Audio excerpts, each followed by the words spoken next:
Herkese merhabalar. Haberköse YouTube kanalına hoş geldiniz. Adından sıkça söz ettiren bu viral modeli rafya ipiyle, yumuşak rafya ile orijinaline yakın bir çanta ördüm. Tabanını daha sonradan ekledim tabanı olarak. Yani iki tane parçayı örüyorsunuz. Daha sonra tabana birleştiriyorsunuz. Yan kenar yapmıyoruz. Hemen onu da göstermek istiyorum. Yan kenarlarımız bu şekilde. Hemen bakın şuradan bir yaklaşık 1 santim kadar geriden diktim. Oldukça şık, kullanışlı bir çanta oldu. İçi çok büyük oldu. Astar olacak. Henüz olmadı. İçini de şöyle size bir göstermek istiyorum. Temizliği de yapılacak. Astarından sonra çok şık, büyük bir çanta olarak kullanılacak. Bir de şurada bir amblemi var biliyorsunuz. Onu da istiyorum. İnşallah onu da takacağız. Tüm ayrıntıları sizlerle paylaştım. Özellikle model anlatımını lütfen atlatmadan izlerseniz yani bu tonda bir çanta elde edebilirsiniz. Çünkü model biraz karışık gibi gözüküyor. Aslında bir mantığı var. O mantığı yakaladıktan sonra çok basit bir şekilde istediğiniz ipten de bu çanta modelini örebilirsiniz. Anlatımına geçmeden önce şöyle bir size göstermek istiyorum. Şimdi biz modelimizi aslında bu şekilde örüyoruz. Yani gel git yaparak bu şekilde örüyoruz. Ama çantada kullanırken ne yapacağım? Şu şekilde çevirmiş olacağım. Yani sistem bu. Model çünkü bu şekilde kuruluyor. Şimdi şöyle bir size hemen örgü tarafından bakın. Ördüğüm noktadan size hemen söylemek istiyorum. Enini kaç santim örmüşüm? Şöyle bir elle de tabii bir düzeltmek gerekiyor. 39 santim enini örmüşüm. Boyu ise çevresinde de bu arada 2 sıra ne var? Sık iğne ördüm. Şöyle baktığınız zaman boyu ise 58 santim. Üzerinde şöyle 2 sıra bir sık iğne var. Bir tane de şu an ördüğümü size göstermek istiyorum. Bakın şöyle bu küçük parçada daha net göstereceğim şimdi. Şimdi bu şekilde ben bunu örüyorum. Bakın diğer ipime geçeceğim şu anda. Bu şekilde gel git yapıyorum. Ama modeli bakın şöyle yan kullanıyorum. Hani o yüzden şaşırmayın. Tabii şöyle de olabilir. Hani dilerseniz siz bu yönü beğendiniz. Bu yönde kullanabilirsiniz. Ama modelin orijinali bu şekilde. Şimdi şöyle hazır askılar kullanacağım.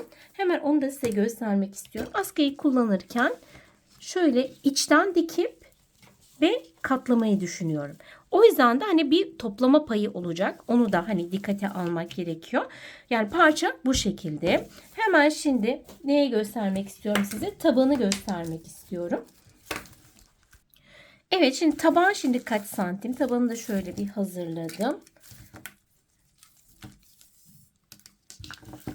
Tabanın eni 33 santim. Boyu ise 12 santim. Öyle düşünebilirsiniz. Şimdi bu tabanda şöyle yaptım. Şu orta noktalara hep çift battım. Yani 2 tane sık iğne yaptım. Şu şekilde 10 tane olan kısma şu şekilde 1, 2, 3, 4, 5, 6, 7, 8, 9, 10. Şu şekilde tam zaten görüyorsunuz. Buralara 3'er tane sık iğne yaptım. Burası 3 tane sık iğne. Burası da karşılıklı olarak yani 3'er tane. Şimdi benim burada toplam 140 tane sık iğnem var. Birleştirmemi bu şekilde yapacağım. Yani şu noktalardan çantamı birleştireceğim. Onu da bu şekilde hazırladım. Şimdi ben size hemen modeli en yalın dille anlatmaya çalışacağım. Farklı ipler kullanacağım. Çünkü daha net anlayacaksınız. Bir de kendi iplerimi de şöyle bir göstermek istiyorum. Şimdi rafyalar, piyasada sert rafyalar var, yumuşak rafyalar var. Bu modeli kurabilmeniz için yumuşak rafyaya ihtiyacınız var. Yani yumuşak rafya olmazsa model kurulumunuz maalesef istediğiniz gibi durmaz. Çok sert çünkü diğer rafyalar biliyorsunuz. Hani bundan dolayı yumuşak rafya tercih etmenizi tavsiye ederim size. Tabii bunun yanında kağıt iple de örebilirsiniz. Şimdi hemen başlamak istiyorum. Modelimiz bakın. Yani şöyle göstermek istiyorum. 18'in katlarından oluşuyor. Yani 18, 18, 18. Üçlü kurarsanız 18 çarpı 3 yapıyoruz. 54 artı 2 tane de ilave ediyoruz. 56 zincir ile başlıyorum. 56 zincir demek bu sırada benim 55 tane sık iğnem olması anlamına geliyor. Şimdi ben size ikili olarak göstereceğim. Şimdi şöyle bir durum var. Şimdi ben bu camel rengini 6 sıra örüyorum. Bir model kuruyorum. Daha sonra siyah rengi geçince farklı bir model örüyorum. Onu da 6 sıra örüyorum. O yüzden size şöyle göstermek istiyorum. Şimdi camel rengi burada sık iğne ile başlarken burada neyle başlıyorum? İkili trabzanlar ile başlıyorum. Yani her 6 sırada bir önceki modelimizi kurmuş oluyoruz. Aslında mantığı oturtursanız oldukça basit. Şimdi ben ikili kuracağım için 18 çarpı 2 yapıyorum. 36 artı 2 ekliyorum. 38 tane zincir çekeceğim. Yani benim her sırada 37 tane aslında sık iğnem oluyor anlamına geliyor. Üçlü kurarsanız dediğim gibi benim gibi ne yapacaksınız? 54 artı 2 56 zincir çekeceksiniz. 55 tane sık iğneniz olacak. Şimdi hemen şöyle 2 tane ben renk belirledim. Kolay iplerden belirledim. Çünkü hani tam olarak batma noktalarını anlayın ve mantığı da kavradıktan sonra zaten çok kolay olacak. Şimdi bir de şunu söylemek istiyorum. Çok büyük düşmesin diye normalde ben bu rafya ipi 4 numara tığ ile örerim ama ben ne yaptım? 3,5 ile ördüm. Biraz sıkı olsun istedim. Buna da dikkat ettim. Bunlar benim kendime ait ayrıntılar. Şimdi hemen 36 tane zincir çekerek hemen 36 artı 2 yapıyoruz. 18 çarpı 2 36 artı 2 38 tane olacak. Yanlış söyledim. 38 tane zincirimi ayarladım. Ne sıkı çektim ne de gevşek çektim bu arada. Şimdi hemen şöyle zincirimi, bakın zincirimin yönü bu yönde. Zincirimi bu şekilde ters çeviriyorum ve batma noktalarımı belirliyorum. Ben bu sırada toplam 37 tane sık iğnemi hazırlayacağım. Hemen şimdi bakın şuradan başladım. 1 2 3 şöyle göstermek istiyorum.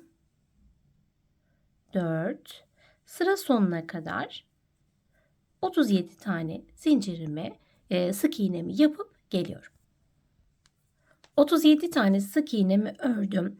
Sıranın başına gelince bir zincir çekiyorum. 2 sıra aslında benim sık iğnem olacak. Şimdi hemen bakın geldim. Hemen dibinden tekrar battım. Bu sırayı da sık iğne olarak devam ediyorum. Sık iğnelerimin sayısı önemli. Model kurulumu açısından ona dikkat edersiniz. Bakın şu şekilde sıra sonunda tekrar açıyorum. Evet, 2 sıra sık iğnemizi tamamladık. Şimdi artık geliyoruz modelimizi kurmaya. Sıranın başına tekrar bir zincir çektim. Hemen şöyle örgümü çevirdim. Örgümün düz yönü bu tarafta ipim olduğu için bakın ön yüzü burada. Şimdi ben hemen buraya dibine bir sık iğne yapıyorum. İkinci sık iğnemi yapıyorum. Ve üçüncü sık iğnemi yapıyorum. Toplamda 3 tane sık iğnemi ördüm. 2 zincir çektim. Bakın bulunduğum nokta burası. Hemen onun yanından itibaren saymaya başlıyorum. 1, 2, üçüncüye gelip batıp bir ilmek kaydırma yapıyorum. Bakınız şöyle geldim. Hop ilmek kaydırdım. Tekrar 1, 2 zincir çekiyorum. İpimi doluyorum. Bu sefer 1, 2, 3, 4. 4 tane sayıyorum. Dördüncünün içerisine girip hemen buraya bir tane ikili trabzan örüyorum. Bakınız bu şekilde. Aynı noktanın içerisine bir tane daha ikili trabzan örüyorum. Toplam 2 oldu. Ben bu sayıyı 7'ye çıkartacağım. 1, 2. Devam ediyorum. 3, 4, 5, aynı noktanın içerisine 6. ve 7. 7 tane aynı noktanın içerisine bakın şöyle ikili trabzanlarımı ördüm. 2 zincir çekiyorum. 1, 2. Tekrar bakın şu noktadayım, buradayım. Sayıyorum. 1, 2, 3. Üçüncüye hemen bir ilmek kaydırma yaptım. Tekrar devam ediyorum. 1, 2 zincir çekiyorum. 1, 2, 3, 4. Bu sefer dördüncüye bir sık iğne yapıyorum. yan yana 5 tane sık iğnem olacak. Bu birinci, bir. Bu ikinci. Bu üçüncü. Bu dördüncü. Ve beşinci. Model böyle. Bakınız şu şekilde. Şimdi tekrar ne yapmam gerekiyor? 2 zincir çekiyorum. Hemen 1 ve 2. Bakınız. Tekrar 1, 2, 3 sayıyorum. Üçüncüye girdim. İlmek kaydırıyorum. Bakınız şöyle ipimi aldım. Tığımdaki ipimden geçirdim. Tekrar 1, 2 sayıyorum. Şimdi ne var sırada? İkili trabzanlar var. Yani bir ikili trabzanlardan oluşan bu grubu yapıyorum ve beşli sık iğne grubunu yapıyorum. Şimdi 2 zincir çektim. Ne yapacağım? Ta ipimi dolayacağım. Hemen 1, 2, 3 ve 4 çekiyorum. Buraya 7 tane sık iğne yapıyorum. Aynı noktanın içerisine.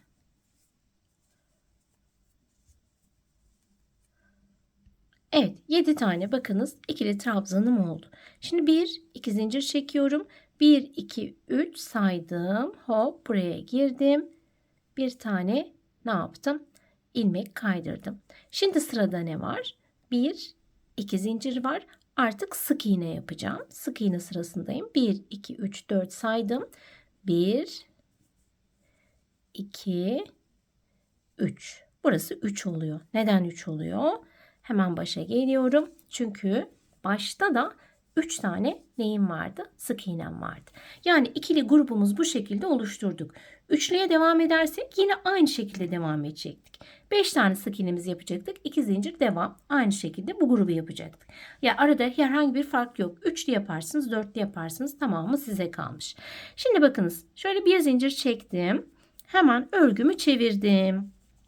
Bu sefer arka yüzüme geldim. Şimdi benim burada 3 tane sık iğnem vardı. Buradaki 3 sık iğne sayısını 2'ye düşürüyorum. 1 ve 2. Buradaki sık iğneyi yapmıyorum. Arada 1, 2 zincir çekiyorum. Ta ipimi doluyorum. Şimdi bizim burada bakınız ikili trabzanların boşlukları var. Yani her ikili trabzan arasındaki boşluklar. Bakın şurası, şurası, şurası, şurası, şurası, şurası. Buralara ben fıstıklarımı hazırlıyorum. Onu nasıl yaptım? Hemen onu göstermek istiyorum. Ta ipimi doluyorum. Hemen 1 ile 2'nin arasındaki boşluğa girdim. Bakın bu noktaya girdim. İpimi aldım, uzattım. Hiçbir şey yapmadım. Tekrar ta ipimi doladım. Yine aynı boşluğun içerisine girdim. Tekrar ne yaptım? İpimi uzattım. Tekrar ne yaptım? Aynı şekilde girdim. 3 kere bu şekilde ne yapıyorum? Fıstığımı oluşturuyorum. Siz isterseniz 4 kere, yani daha hani toplu olsun istiyorsanız 4 kere yapabilirsiniz.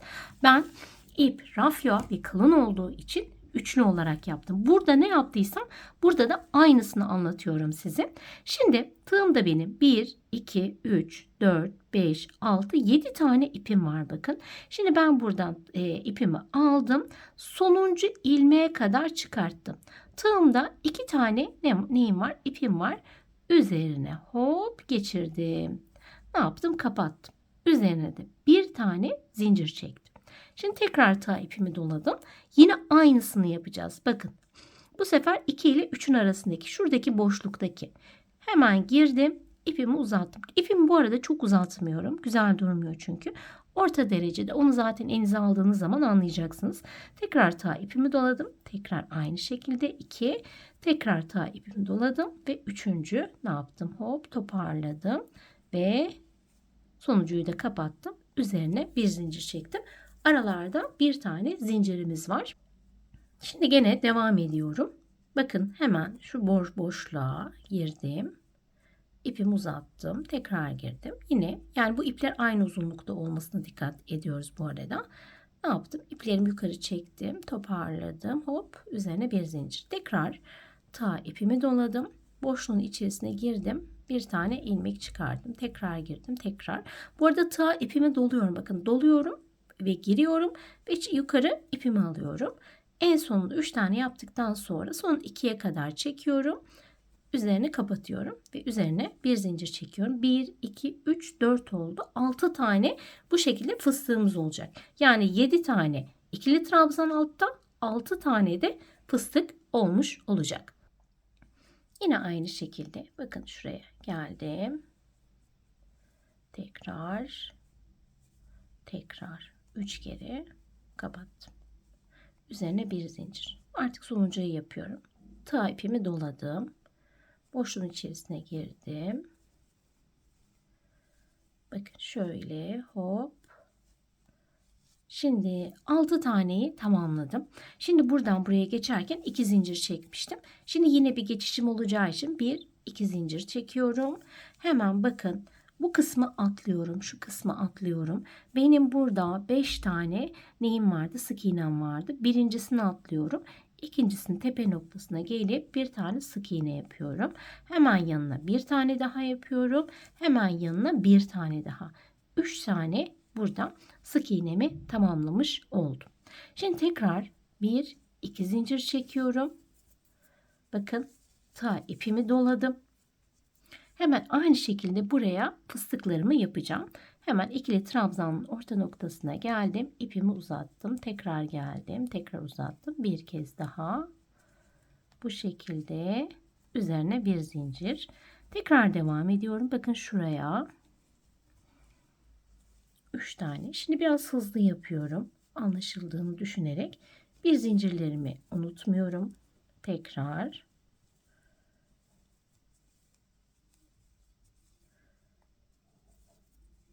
Evet, bir zincir.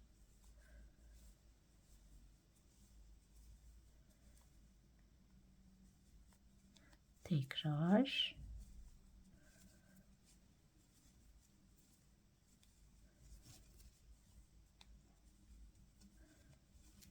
Ve sonuç.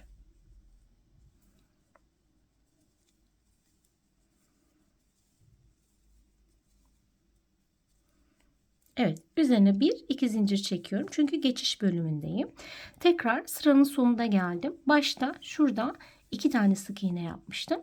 Yine bu başta da benim 2 tane sık iğnem olacak. Bakın hemen geliyorum. Şu bir tanesini atlıyorum. İkinciye bir sık iğne. Üçüncüye bir sık iğne. Ve sıranın başında olduğum için tekrar bir zincir çekiyorum. Bakın şöyle çevirdim örgümü. Bakın şu şekilde. Şimdi bu sıra ne var? İki sıra sık iğne yapacağımız sıra. O sıradayız. Hiçbir şey yapmayacağız. Batma noktalarını sadece size göstereceğim. Bir zincir çektim. Burada 2 sık iğne vardı. Yine 2 sık iğne olacak. 1, 2. Boşluklarda 2 zincir çekmiştim biliyorsunuz. Buraya 2 tane. 1, 2. Şimdi ne yapıyorum? Bir tane fıstığın tepesine sık iğne yapıyorum. Bir tane boşluğa yapıyorum. Bir tane fıstığın tepesine yapıyorum. Bir tane bakın hemen iki fıstık arasındaki boşluğa yapıyorum. Fıstığın tepesine boşluğa. Fıstık tepesine boşluğa. Fıstığın tepesine boşluğa ve fıstık. Şimdi nereye geldim? 2 zincire geldim. O zaman bunu buraya ne yapacağım? 2 tane yapacağım. 1, 2. Nereye geldim? 3 tane sık iğnem var. 3 sık iğne yapacağım o zaman. 1, 2, 3.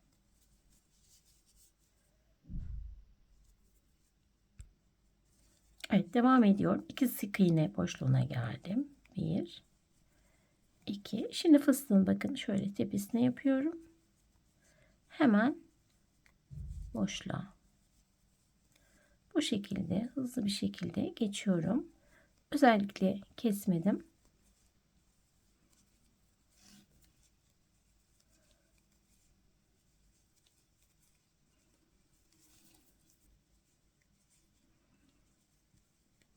İki zincir var, 2 tane. Sondayım. 2 sık iğne var, 2 tane. Evet. Bir zincir çekiyorum. Bu sırada Ne gördüysem onu yapıyorum. Yani hepsini bir tane sık iğne. Ne yapmış oldum? Bu şekilde 2 sıra sık iğnemi tamamlamış oldum. Sıra sonunda açıyorum. Hepsini tepe başına birer tane sık iğnemi yapıyorum. Evet, sıramı tamamladım. 37 tane sık iğnem var. Siz de lütfen sayın. Hani dikkat edin. Çünkü farklı bir modele geçeceğiz şimdi. Artık renk değişikliğine geçiyoruz. Renk değişikliğine nasıl geçiyoruz? Bakın, sonuncuyu da yaptım. Şimdi ipimi ben aslında keseceğim. Mavi ipimi aldım. Şöyle bir hafif bir uzattım. Bakın, şurada benim 2 tane ilmeğim var. Onu alıyorum. Bakın şöyle. İpimi de biraz fazla bırakıyorum. Buradan geçirdim. Hop. Üzerine bir zincirimi çektim. Şöyle çevirdim. Şimdi bakıyorum. Benim örgümün ön yüzü burası. Şu mavi ipi arkadan devam ettireceğim. Bu sırada da sık iğne yapacağım. Bakınız şöyle.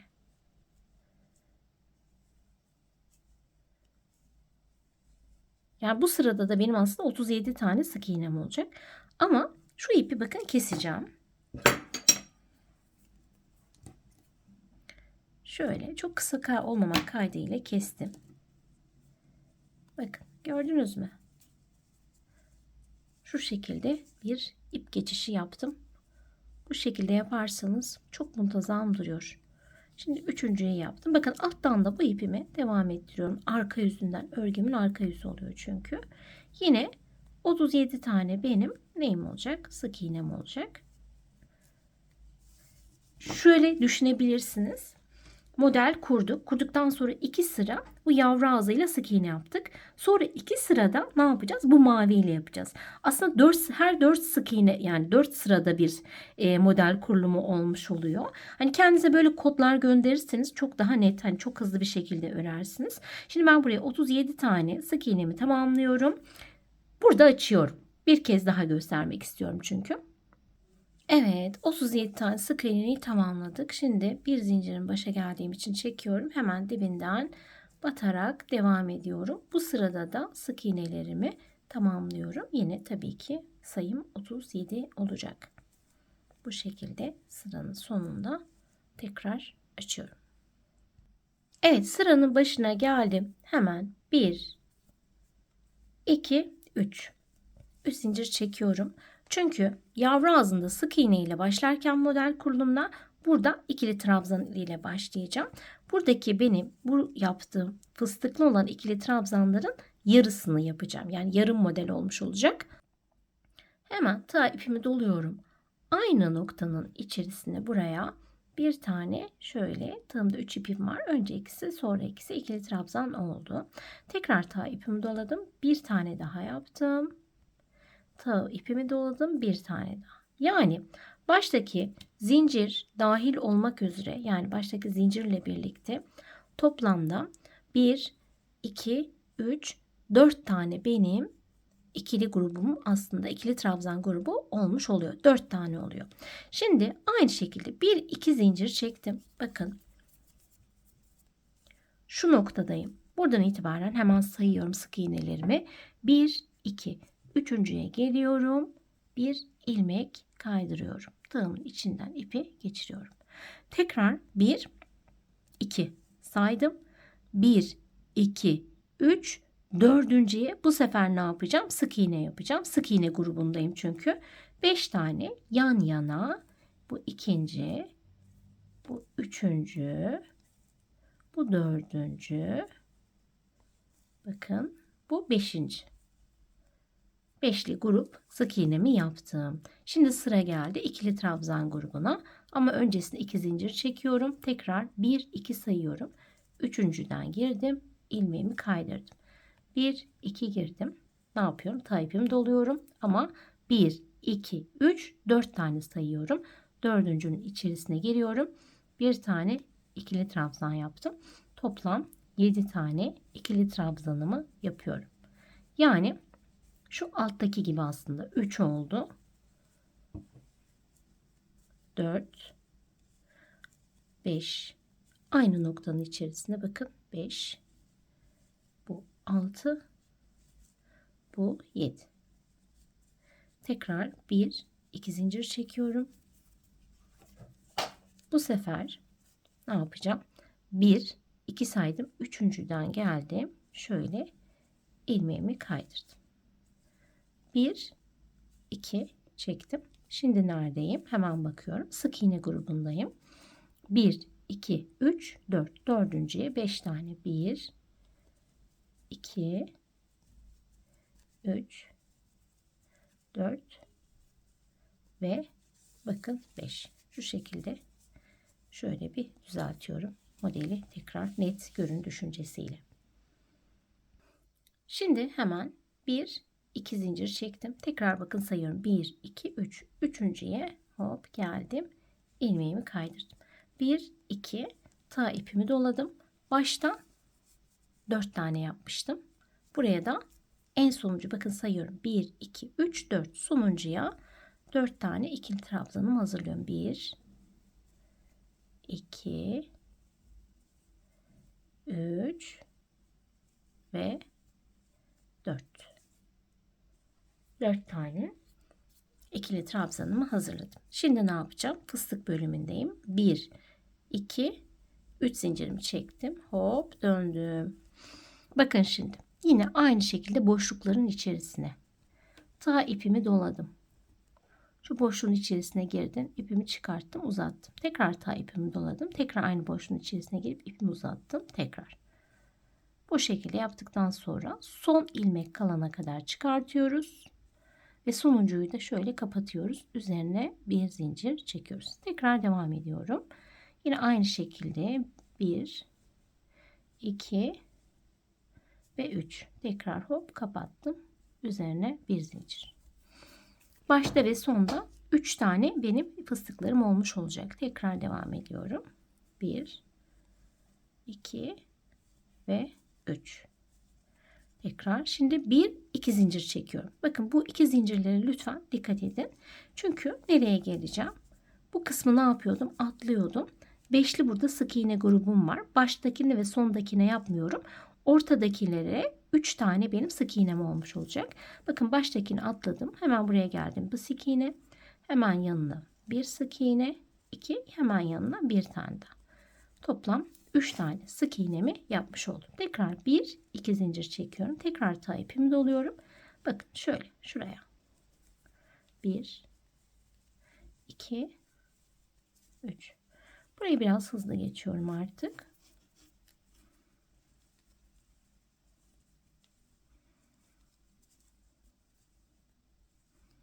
Bakın böyle hepsine birer tane yapıp açıyorum.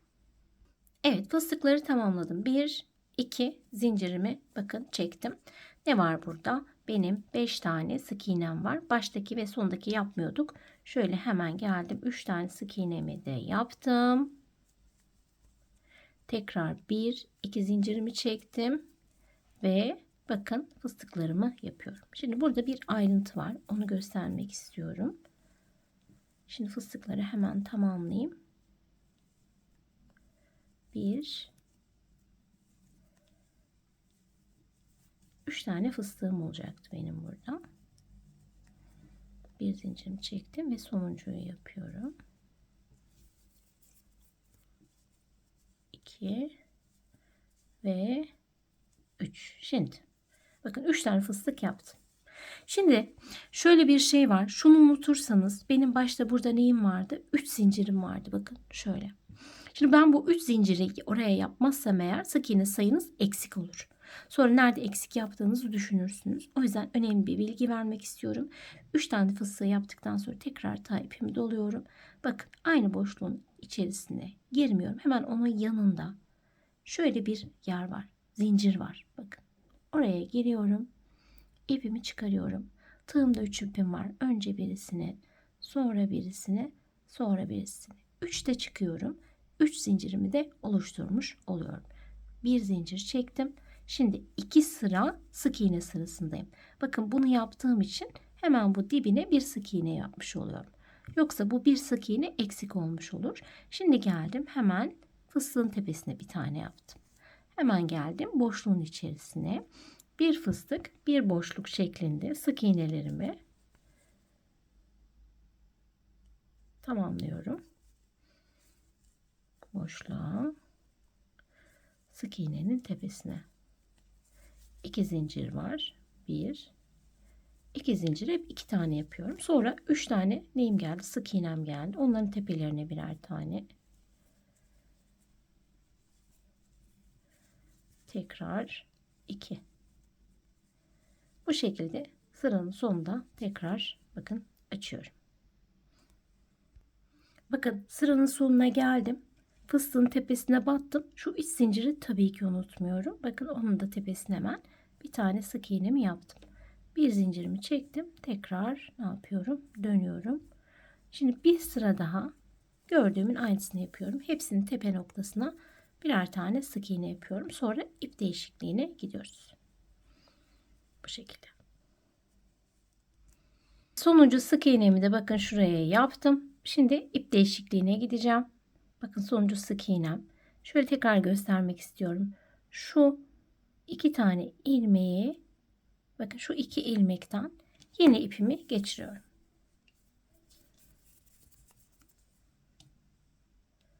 Şu şekilde. Üzerine bir zincir çekiyorum. Sonra mavi ipi kesiyorum. Zorlanırsanız şöyle de yapabilirsiniz. Bir yöntem daha göstermek istiyorum size.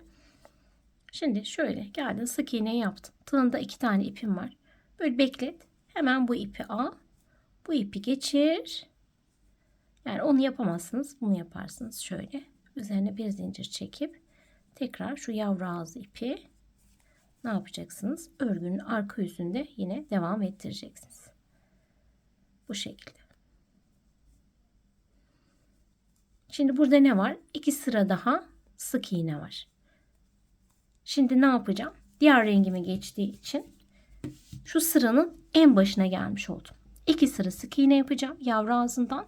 Sonra 3 tane sık iğne başa yapıp model kurulumu yapacağım. Yani sıranın artık videonun başına, baş kısmına takılırsanız geçebilirsiniz. Bu şekilde gel git yaparak istediğiniz uzunluğa kadar örebilirsiniz. Ben ördüğüm uzunlukları söyledim. Artık sıra geldi benim için 2 tane parçamı birleştirme, sonra taban, sonra askılar. Evet, şimdi 2 parçamı da ördüm. Şöyle göstermek istiyorum size. Örme işlemini tamamladıktan sonra da hafif bir buharlı ütüyle üzerine bez koyarak dikkatli bir şekilde ütüledim ve örnek kendini daha fazla göstermeye başladım. Şimdi şöyle uçlarda bir ip bırakmıştım. Şimdi ben dikmemi nasıl yapacağım onu göstermek istiyorum. Şimdi burası hemen şöyle yan kenarı.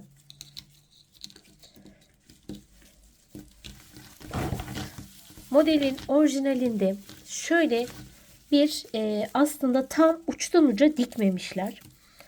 Onu hemen göstermek istiyorum size. Şuradan şöyle bir gireyim. 1 2 ikinci sık iğnenin hemen altından dikmeye başlayacağım. Yani burada ve orada 2 tane sık iğne boşluğu bırakmış oluyorum. Bakın şu şekilde. Şu 2 sık iğne boşluğunu dikmiyorum. Şuradan hemen girdim. Bakın. Bu şekilde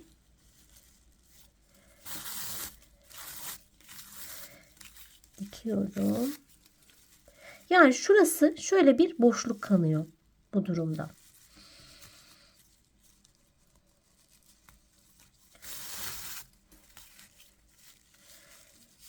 Dikmemi bu şekilde bu sıradan devam ettireceğim.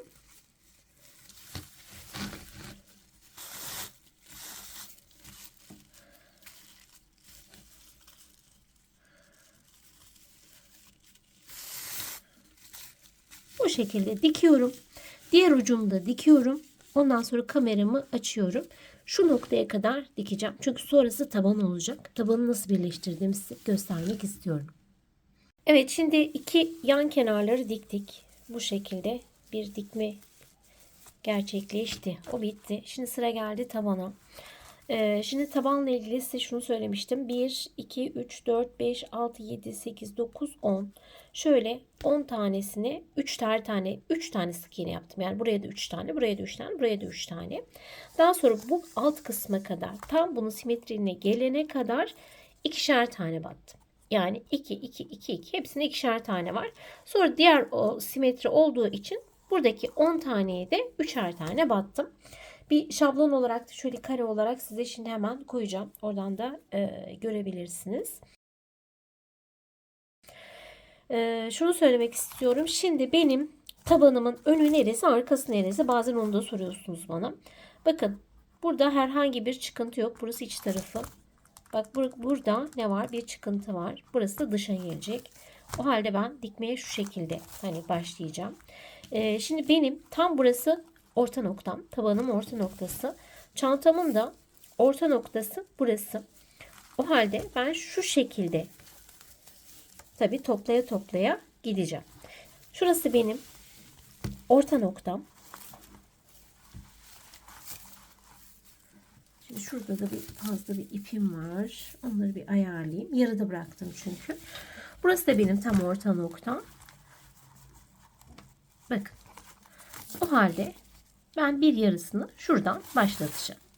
Bu şekilde ipimi biraz tabii fazla uzun tuttum.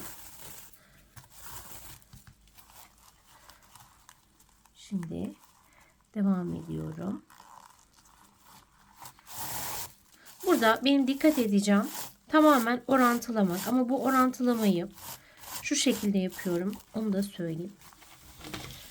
Bu uca kadar, yani bir uçtan bir uca kadar tam şu orta noktaya kadar dikmiş olacağım. Şöyle göstereyim size. Tam ortalamış oluyorum. Diğer şu ikinci parçayı da bakın şuradan şöyle yarım bıraktım. Bu sefer ne yapacağım? Buradan itibaren dikeceğim. Yani şimdi bakın biraz zor gibi gözüküyor ama inşallah başarılı olacağız. Şöyle tuttuğunuz zaman bakın tam uçtan uca olursa ne oluyor? Şöyle bir fazlalık oluyor. Zaten diğer çantalarda da aslında aynı. Biz tabandan başladığımız için fark etmiyoruz. Şimdi bundan dolayı şimdi benim orta noktam burası. Şimdi ben bu uçtan girdim. Şuradan 3-4 tane atlayarak dikiyorum. Bakın şöyle. Şu şekilde geldim. Daha sonra neredeyim? Buradayım. Ama ben dikişimi şöyle yapıyorum. Bakın şuradan gelip buradan çıkıyorum. Şimdi tekrar göstermek istiyorum. Bakın ben şuradayım. Şuradayım. Şurada benim şu nokta en son. 1, 2, 3 tane şu an atladım. Kalın yerlerinden tutturuyorum. Kopmasın diye. Şöyle çektim. Şimdi devam ediyorum. Bakın bu taraftayım. Çanta tarafındayım. 1, 2. Bu sefer 2 atladım. Yani her seferinde çok fazla atlamıyorum. 2 atlıyorum. 3 atlıyorum. Bazen tam karşısına denk getiriyorum. Tam karşısına denk getiriyorum. Neden? Aradan şey olmasın. Hani büzüşmeler çok fazla rahatsız etmesin biz düşüncesiyle. Bakın şimdi şuradan girdim. Bu da tam karşısına geldi. Şöyle.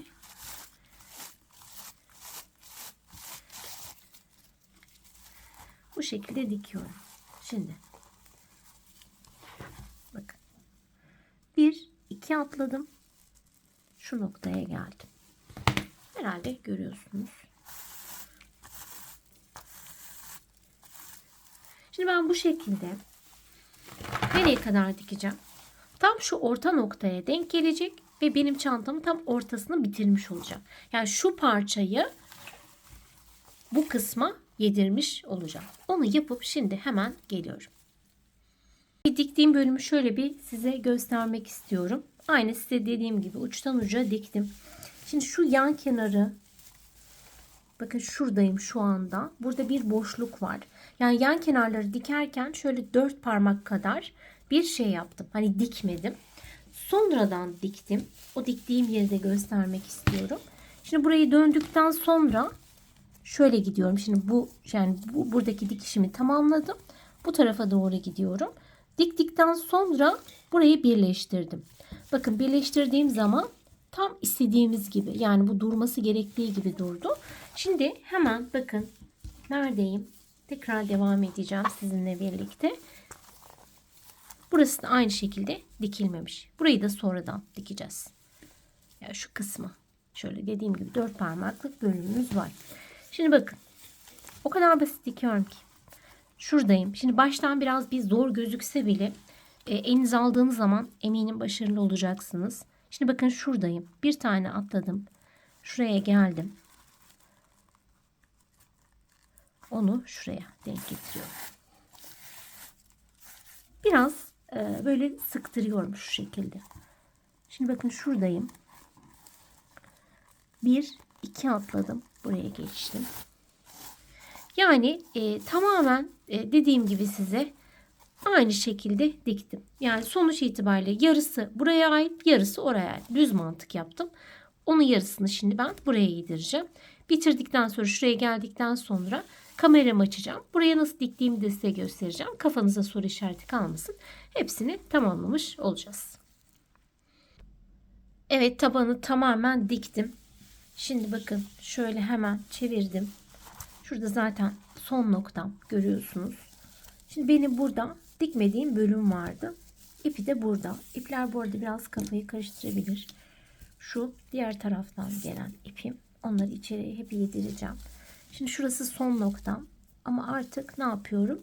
Bu yarım bıraktığım yan kenarı da dikiyorum.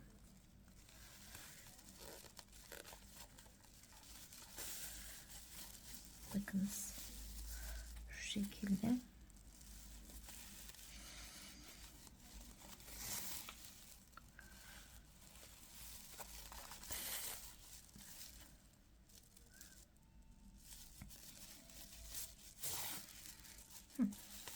Bakın şöyle yaptığınız zaman sıkı sıkı hiç belli olmuyor.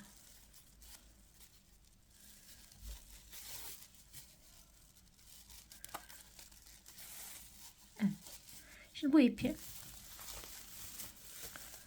şöyle içeri alacağım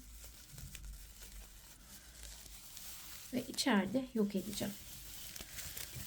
Şimdi çanta büyük olunca biraz zor gözüküyor. Şimdi bakın ip nerede? Burada. Şöyle düğüm atıp hepsini bu şekilde, yani ben size bir tanesini göstereyim. Şu düğümler atarak zaten koptu. Oradan kesiyorum. Bu şekilde. Yani daha da keseceğim. Şu an makasımı bulamadım. Biraz karışık ortalık. Şimdi şöyle elimle bir de düzelttim. Şimdi askının bir tanesini şöyle diktim. Buradan 2 tane bıraktım. Şuradan 2 tane bıraktım. Diğerini sizinle birlikte dikeceğiz inşallah. Şimdi şöyle bakın. Şimdi çanta büyük. Kameraya tabii sığmakta bayağı bir zorlanıyoruz. Tam simetri olacak doğal olarak. Şimdi bir şöyle düzelttim elimle. 1-2 parça bıraktım. Diğerini buradan dikeceğim. Şimdi aslında basit. Şöyle basit. Bu pelikan deniliyor bu çanta askılarına. Ve dikme yerleri var. Ama sonrasında da şöyle bütünleştirdim. Yani orayı bir büzdüm. Öyle söyleyeyim size. Nasıl yaptım? Hemen ona başlayalım. Şu iğneler de bu deliklerden neyse ki geçiyor. Bakın şu şekilde. Şöyle. Bu benim içeride kalacak. Zaten geçirmiştim. Şimdi sonra bakın. Şurada bir delik var. Ona geçmem gerekiyor. Şimdi elde olunca tabii daha kolay yapıyorsunuz. Şimdi ben şuradan örneğin girdim. Hemen şu delikten geçirdim.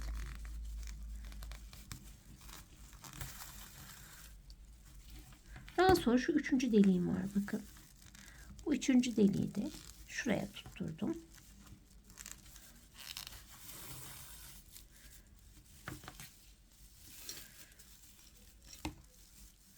Şimdi devam ediyoruz.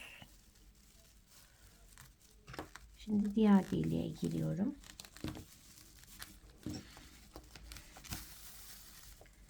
Yani dikme aslında şöyle söyleyeyim size, tamamen sizin kendi ayarladığınız estetik duruşa göre ayarlamak. Bana göre öyle. Çünkü herkesin farklı bir dikme tekniği var.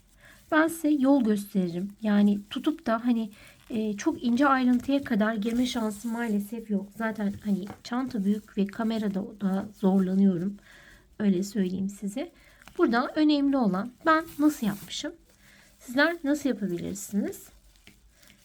Şimdi bakın buradan şurada bir son deliğim var. Ona geçiyorum.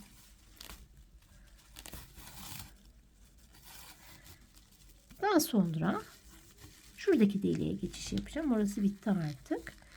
Buraya. Bakın. Buraları biraz hızlandıracağım artık.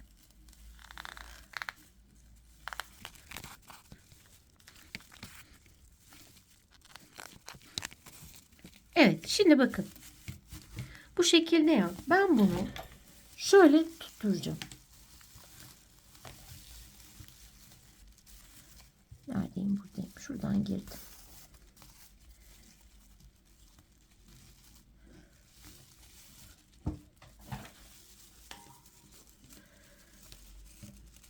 Bu şekilde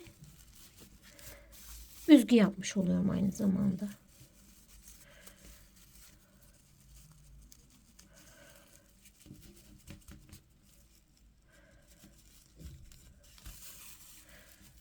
Bakın şöyle alttan yapınca zaten üstte de gözükmeyecek.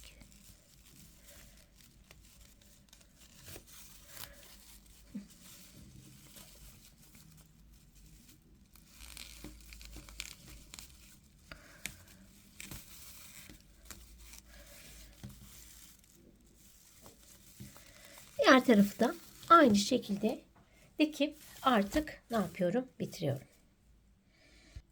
Evet, son hali artık bitirdik.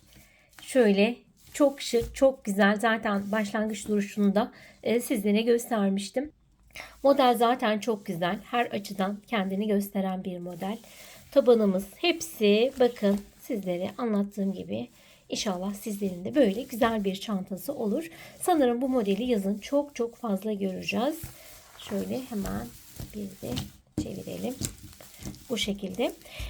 Açıklama kısmına Instagram adresimi ekliyorum. Onu oynatma listesine ekliyorum. Oradan bana ulaşabilirsiniz.